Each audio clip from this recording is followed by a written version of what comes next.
No, muchas gracias a vos por esta comunicación. Sabemos que es muy temprano, ¿no? Son 2 horas menos que acá. Acá son las 9, allá son las Sí, 7. aquí son las 7, exactamente, pero no, me encantó de platicar de esto con ustedes, que es muy importante y además tiene un efecto en todo el continente, ¿no? Perfecto. ¿Sabes qué? Bueno, estábamos hablando fundamentalmente del podcast también que están haciendo ustedes. Yo escuché algunos capítulos y el primero, fundamentalmente el de Pensilvania. Hay muchos estados péndulo, ¿no? Que estos que no se sabe qué va a pasar o no. Y parece que el voto latino es muy decisivo en estas elecciones. ¿Puede ser así? Sí, sí, completamente. Mira, lo que hicimos en la serie es visitar 6 estados Ujú. que aquí en inglés les llaman los swing states, Sí, ¿no? Y pues nosotros buscamos la palabra péndulo para tener esta idea de que pueden ir claro. para un lado o para el otro. Las encuestas muestran que está ahí muy cerrada la contienda. No sabemos con precisión quién va a ganar, si los Ujú. demócratas o los republicanos. Apenas ayer el New York Times sacaba su última encuesta antes de la elección y en cada uno de esos estados siguen prácticamente empatados y si alguno tiene una ventaja, está dentro del margen de error. Así Ajá. que no sabemos lo que va a pasar. Son 6 estados y en esta serie los visitamos. Arizona, Nevada, Pensilvania, Carolina del Norte. Fuimos también a Florida porque, aunque no es un estado péndulo, nos da una idea de cómo nuestra influencia latinoamericana a los votantes latinos en Estados Unidos puede igual llegar a las urnas y cómo votamos de acuerdo a nuestros orígenes y nuestras historias personales, ¿no? Sí, Pero particularmente Pensilvania es el más importante, sin duda ese episodio que tú escuchaste es muy interesante porque es el que más votos electorales otorga, claro. 19 votos. Ujú. Ahora, te hago una pregunta, Julio. Si uno pensando, ¿no? Y creyendo y prejuzgando, uno piensa que el voto latino sí o sí va a estar tirado en contra de Trump por todo lo que refiere Trump con los inmigrantes y estas cosas de sacarlos y los muros y bla, bla, bla, pero no es tan así, ¿no? No, no, no, no es tan así. La verdad es que esa idea que todo el mundo pudo haber tenido en 2016 se ha ido erradicando y de hecho el apoyo hacia los demócratas se ha erosionado desde que Trump llegó a, digamos, al escenario político. En 2020 Biden perdió un poco de apoyo latino comparado con Hillary Clinton y ahora las encuestas también muestran que Kamala Harris ha perdido sobre todo con los hombres latinos. Ujú. Lo que sucede es que el tema que más les importa a los votantes en general, incluidos los latinos, ahorita es la economía, Claro. el costo de la vida y la inflación. Entonces eso juega un papel muy importante, ¿no? Es en cierto modo un voto también de castigo a los últimos 4 años que se han visto por la altísima inflación después de la pandemia, la recuperación muy lenta.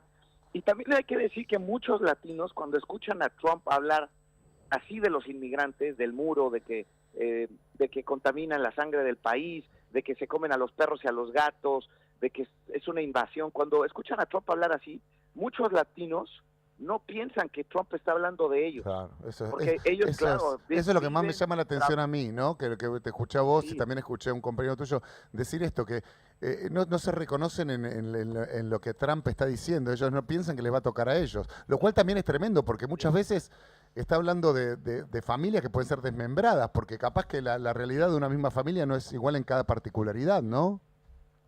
totalmente la gran promesa de campaña de Trump son las deportaciones masivas. Claro. Si en 2016 él hablaba de construir el muro y que México lo pague, ahora habla de las deportaciones masivas, de deportar a 11 millones de inmigrantes ¿Mm? que están aquí sin documentos, 1 millón al año por lo menos, pero eso implica, claro, separar posiblemente a muchas familias que son de estatus mixto, en donde a lo mejor el padre no tiene documentos, pero los hijos ya son nacidos en Estados Unidos, ciudadanos estadounidenses, y puede traer muchísimas consecuencias y económicas y por supuesto sociales, ¿no? Pero sí, es un fenómeno que se está viendo. Y claro, es que ellos, mucha gente dirá, bueno, yo vengo, yo trabajo, yo pago mis impuestos, yo no soy un delincuente, claro que Trump no habla de mí, pero han visto en estos últimos 4 años esas imágenes de la frontera, en donde sí es verdad, ha llegado un flujo de migrantes altísimo, y se ha salido un poco de control para el presidente Biden, ha sido uno de sus grandes retos y ha sido un costo político para él muy alto.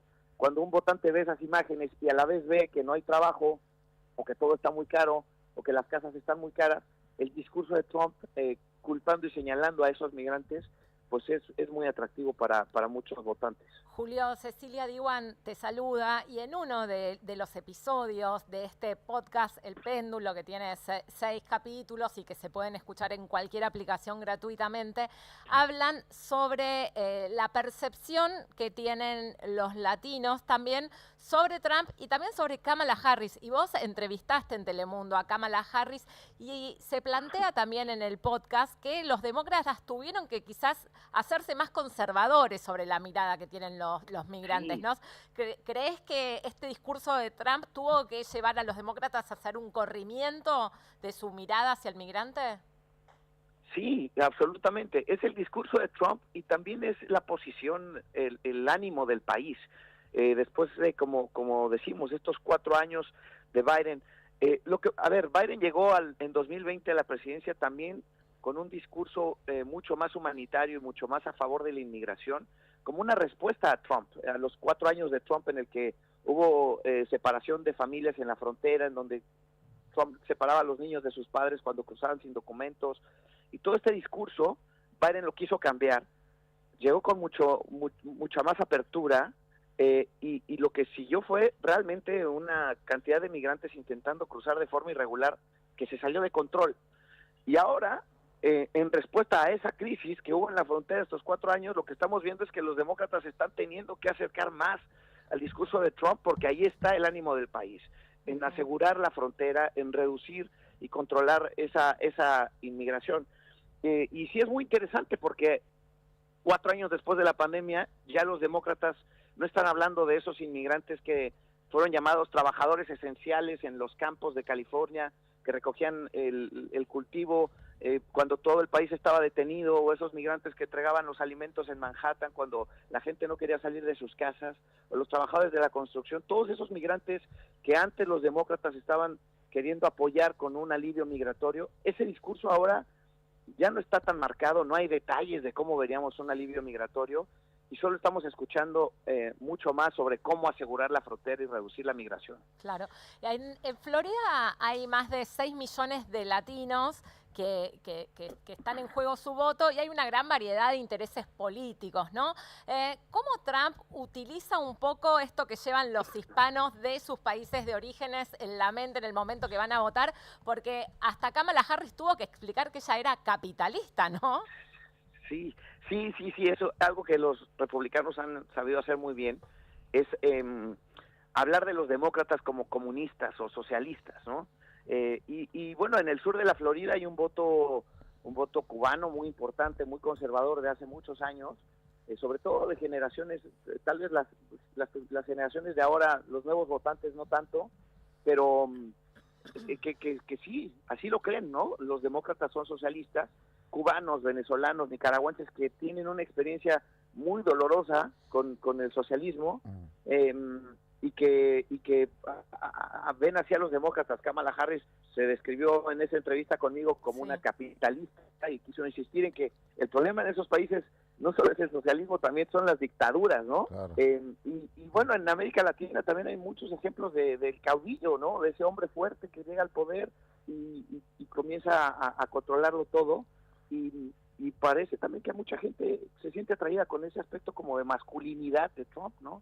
Pero los demócratas quieren advertir que eso también es un peligro. Lo que pasa es que yo escuchando, ¿no?, lo que están hablando, escuchando los podcasts y todo, me parece que hay algo peligroso también, que es la pelea entre pares, ¿no es cierto? Que entonces yo, para cuidar mi estatus, para que no, como latino en Estados Unidos, me pongo en contra de otro latino que está entrando y todo eso, y que lo deporten total, así me cuido yo y no caigo en la misma bolsa, ¿no? También. Sí, es dividir mucho las aguas, pareciera también, ¿no? Dividir mucho las aguas. Yo pude hablar con algunos votantes que me decían eso, que justo por eso no les gustaba el presidente Trump, porque incluso dentro de sus familias se sentían divididos, ¿no? Y bueno, este país no puede estar más dividido, prácticamente claro, dividido por la mitad. Y a ver qué pasa el martes, nadie lo sabe. Yo creo que nadie puede anticipar qué va a pasar. y ojalá lo que pase después del martes sea positivo para la democracia, ¿no? Sí. Después de la experiencia que tuvimos en 2020. Estamos hablando con Julio Vaqueiro, es periodista mexicano y presentador en Noticias Telemundo. Recién estábamos hablando de lo que sucedía con este spot publicitario de Julia Roberts, que no le cuenten a sus maridos o no es necesario que le cuenten a nadie lo que sucede en el cuarto oscuro. Y Cecilia Diwan decía que lo mismo está sucediendo en las comunidades latinas y en las familias. ¿No es cierto que hay padres que no le cuentan a sus hijos, hijos que no le cuentan? Nadie se está contando qué votan por las dudas que recaiga sobre ellos y también porque a lo mejor influye negativamente en otra persona, ¿no? Sí, es un poco el ambiente en el que está este país, ¿no? Esta tensión en la que está Estados Unidos, francamente, a partir de la aparición de Trump en el escenario, ¿no? Que supo con ese mensaje, también hay que reconocerlo, supo hablarle a una población que se sentía muy olvidada. Y ahí están muchos latinos de clase media o clase trabajadora, que se han sentido rezagados por la economía. Quizá antes los votantes de Trump se pensaba en ellos solo como votantes de clase trabajadora, que estuvieron olvidados, rezagados en la economía, en el centro del país, en las partes más rurales, pero Trump se ha dado cuenta que tiene que expandir esa base y por eso ha tratado de atraer a más latinos y también afroamericanos, pero son esa población que siente que el sistema no le ha funcionado y por eso es que el discurso trumpista, vamos, les gusta y les parece lógico, ¿no? Porque hasta ahora lo que han visto no les ha funcionado y para muchos los demócratas también se han movido al otro extremo, a un extremo en donde quizá están pensando en cosas en las que los votantes no necesariamente están pensando en su vida cotidiana, en problemas que realmente no les impactan, ¿no? ¿Cómo estás? Horacio Marmurek te saluda. Y ahí aparece la otra variable de un término que cuando Trump ganó su primera elección no existía, que era la cultura woke, ¿no? Exactamente, la cultura woke, que es un fenómeno con el que se ha utilizado para criticar justo a esta izquierda que se preocupa por temas sociales, por el asunto del aborto, por la forma en que se educa a los hijos, por los derechos de la comunidad LGBTQ, y el woke es un término que se utiliza para criticar esas posturas, ¿no? Pero y por un momento los demócratas durante los años después de la pandemia y durante la pandemia estuvieron muy enfocados en esos asuntos sociales y yo anticipo, y lo estamos viendo ya con esta campaña, que se han tendido un poco más a la derecha, al centro, a moderarse para acercarse más al ánimo del país. Julio, es muy interesante el episodio de este podcast, El Péndulo, sobre Carolina del Norte, donde se ve ahí la encrucijada que hay, ¿no? Entre los latinos que son más conservadores y religiosos, evangélicos, que comparten valores quizás con el Partido Republicano, pero que se sienten absolutamente ofendidos con muchas de las declaraciones que se han dado en las últimas semanas, ¿no? Sí, ese capítulo a mí me parece de lo más interesante, porque hay cosas que me sorprendieron trabajando en este podcast junto con Radio Ambulante. Una de ellas es eso, darnos cuenta que muchos latinos no se reconocen en el discurso de Trump, pero la otra es la gran diversidad y complejidad de este votante, que no es un voto en bloque, ¿no? No todos los latinos van a votar igual. Incluso dentro de esos pequeños grupos en esta comunidad, los latinos evangélicos, incluso dentro de los evangélicos hay diversidad, ¿no? Los evangélicos son estos votantes cristianos que respetan a la Biblia como una palabra que no tiene ninguna equivocación y que además creen en expandir esta palabra y el mensaje de Jesús.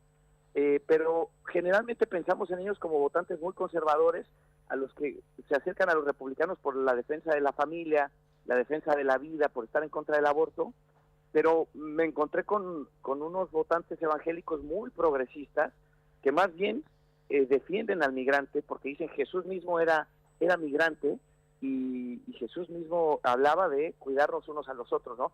Entonces ahí está esa encrucijada incluso dentro de ese pequeñísimo o pequeño grupo de votantes latinos. ¿Y vos creés que puede impactar la declaración sobre Puerto Rico de la semana pasada, que se hablaba en el meeting de Donald Trump en Nueva York como una isla flotante de basura? ¿Creés que va a cambiar votos esa declaración? Mire, vamos a verlo el martes, pero yo creo que sin duda despertó muchísimo más interés en votantes que a lo mejor no estaban poniéndole tanto atención a esto. Muchos votantes latinos y no latinos, pero particularmente puertorriqueños, porque otra vez Trump siempre hablaba de los inmigrantes o los inmigrantes sin documentos, pero aquí particularmente la broma era sobre ciudadanos estadounidenses, sobre votantes, sobre gente que sí puede tener un impacto en el resultado. Y ahí es en donde viene el problema para Trump. Esos votantes puertorriqueños en Pensilvania, que es un estado tan importante, se calcula que hay 500,000 de puertorriqueños ahí que pueden votar, en la ciudad de Filadelfia y en los suburbios, que pueden tener un efecto. Y si pensamos en por cuánto ganó Biden en 2020, fueron 80,000 votos. Sí, nada. Y Julio, bueno, aquí hay 500,000 puertorriqueños, así que sí puede haber una diferencia sin duda. Julio, te hacemos la última, no abusamos más de tu buena voluntad para contestar todas las preguntas y todas las dudas que tenemos. Pero, ¿y cómo está el tema de la legalidad de un lado y del otro? ¿Cómo están mirando los fraudes o demás? ¿Viste? Se dice fundamentalmente que es el miedo más grande a que Trump salga como que salió la otra vez, ¿no? Como si fuera en contra de él, decir que, claro, desconocer la victoria de la opositora. Es una posibilidad real, ¿no? Real y todo el mundo yo creo que anticipa que eso es algo que puede pasar, que Trump salga a decir que él ganó. Hay muchos escenarios, ¿no? Pero es una posibilidad real. Ya él empieza a dar señales de que está preparando el terreno, sembrando la duda. Uno de sus argumentos es que muchos votantes, muchas personas no ciudadanas están votando, cosa que es absolutamente falso. A ver, es ilegal en primer lugar, pero en segundo es que no hay ninguna evidencia de que eso haya sucedido. En 2016 encontraron un número que se contaba con un puño de votos que no hacían ninguna diferencia entre los millones de votos que definieron la elección. Y no es algo que sucede de forma sistemática, pero Trump está sembrando esa duda en todos los estados, y particularmente en estos péndulos en Pensilvania, en Carolina del Norte, en Arizona, y puede ser que por ahí venga, ¿no?, el argumento de que fue una votación fraudulenta, pero puede ser eso como muchas otras cosas. El hecho es que ya lo escuchamos decir que hay irregularidades. Kamala Harris le preguntaron en una entrevista si está preparada para esto y ella dijo que sí, tenía un equipo legal de abogados pues listos para hacer lo que se tenga que hacer en las cortes, ¿no? Claro. Estaremos muy pendientes como está todo el mundo mañana. La verdad que es de película lo que está sucediendo y como nunca está para un lado, para el otro y se va a saber recién mañana. Estamos hablando con Julio Vaqueiro, periodista mexicano, presentador principal en Noticias Telemundo, y escuchen el podcast El Péndulo. La verdad que es, como todo lo que hace Radio Ambulante, es genial y es muy ilustrativo y también para conocer cómo viven los latinos, cómo vivimos en Estados Unidos. Muchísimas gracias, Julio. Seguramente te estaremos molestando para preguntarte cómo sucedió toda la votación de mañana. Yo encantado. Seguro que platicamos en la semana. Me va a dar gusto. Dale, muchísimas gracias. Un placer. Julio Vaqueiro, periodista mexicano desde Estados Unidos. Son las 9:30 de la mañana. Un poco de todo y de todo un poco. Ramos Generales. Lo tiene a Diego Ramos. Soy Graciela, de Minel Aguilar. Le habla Carlos Villa del Parque. Hola, soy Mary, de Santa Fe. Habla Horacio, de Palermo.